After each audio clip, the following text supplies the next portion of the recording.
Day 5. This was a non-chase day again. We were heading toward North Dakota to see if we could catch storms up there later. We did, however, stop in Enderlin, where the EF5 tornado, the first EF5 in 12 years. This was also both of our first times in North Dakota. The train was thrown in this field somewhere.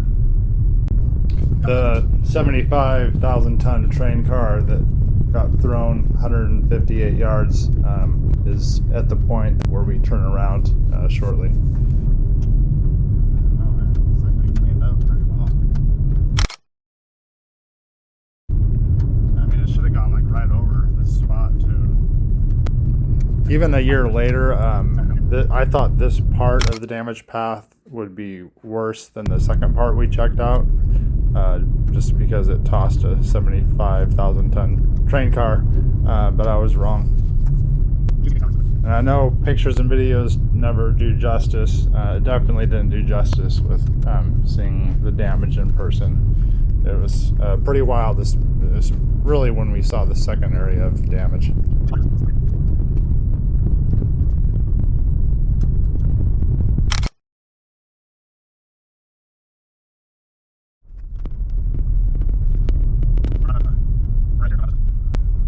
Literally the whole path was this.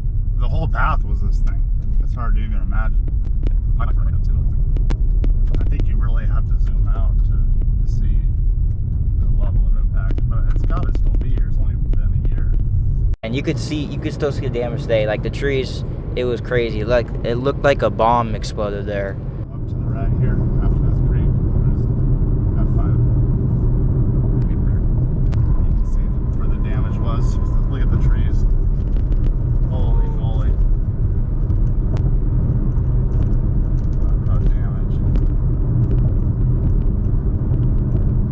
Gosh dang. Now that's obvious damage. And then it went here. Look at this. Houses are completely gone. And you could see where the houses got hit. One of the people that survived, they were rebuilding their house, and the other house was just completely destroyed. It was pretty sad. Houses are completely gone. Person on the right died. Person on the left survived the rebuilding. From what I learned about this tornado, there was a couple who got injured but survived taking shelter, and it appeared they were rebuilding in that spot. And then the house across from them is just rubble, and it was apparently a fatality. Oh, no, you don't want to go down this way. Oh my gosh, look at the trees though. Look at all the damage. Like, isn't that, this is like way more obvious than it was at the other place. Holy cow. Yeah. What's there? Where is it? Nothing? That's it? Nothing. They just tore it down. Yeah, there was a house there. Oh my gosh, look at that, dude. Like a bomb went off. So much more noticeable, like here. It's so crazy.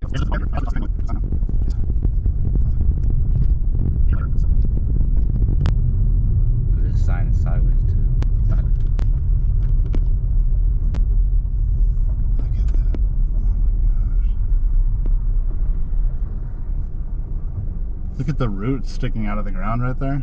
It's crazy. We then just headed to our hotel to get ready for the next day, which was supposed to have a pretty explosive storm setup. On our way to the hotel in Valley City, we watched the Knicks and Spurs game. For day 6, we woke up fairly early to go to Jamestown to see the world's largest buffalo statue, but I think it's actually a bison. It was still really cool. This day is what we call a bust. Want to get the little baby towers.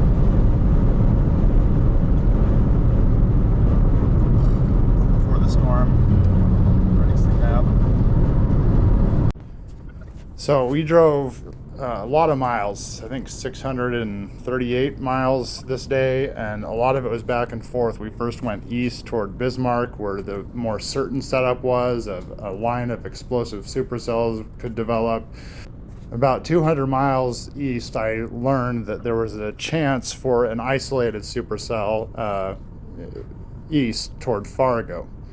So I turned around, went back through where we started to Fargo, and we tracked a supercell that couldn't break the cap.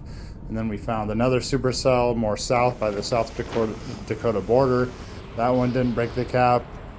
And I was frustrated. It was clearly a good environment. This video of McLovin and Fargo, you could see low-level wind shear. If a storm could break the cap, it was going to be in a great environment. We just couldn't get it to break the cap.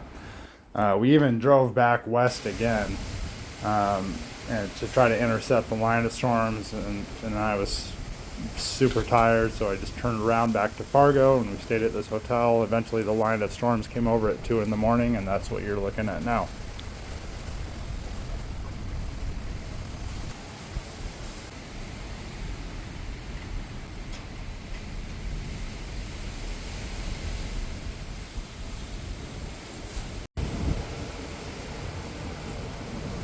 We ended up staying in Fargo.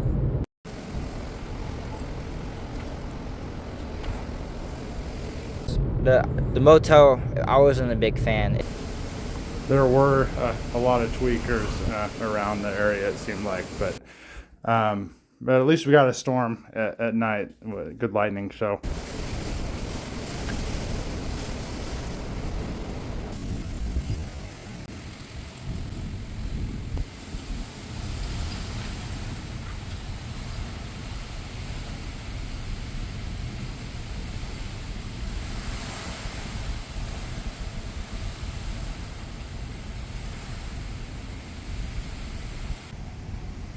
I actually felt better learning that this line of storms didn't produce tornadoes near Bismarck, where I originally forecasted, only just north by the Canada border. I knew the risk of this day of trying to get an isolated supercell rather than the more certain setup. But after today, I was not willing to risk it. I was going to try to get the more certain setups the next couple of days to get us a tornado.